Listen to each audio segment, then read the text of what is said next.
Moi! Tässä on nyt tämä oravakauha. Ja mä näytän nyt kohta, että miten tää toimii ja miten täällä luodaan löylyjä. Tässä on nyt 4 reikää ja tää valuu tälleen näin.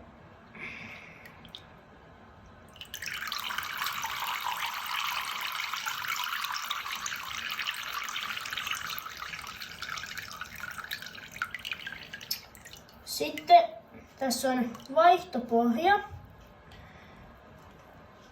Tässä on 4 reikää, sitten on 1 reiän vaihtopohja ja sitten tässä on 8 reikää.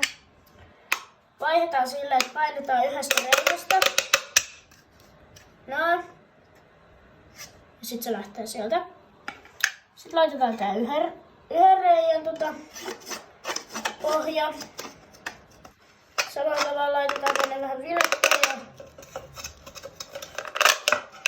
painetaan sinne sisälle noin. Sitten otetaan vettä. Laitetaan hiukan ylle ja annetaan valua.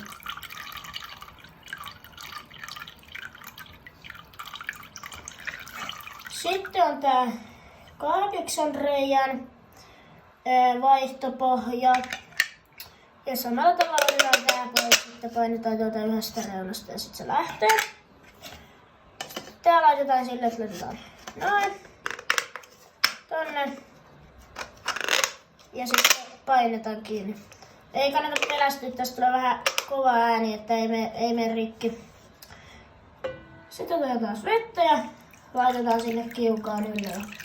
Sitten se valuttaa siltä vettä.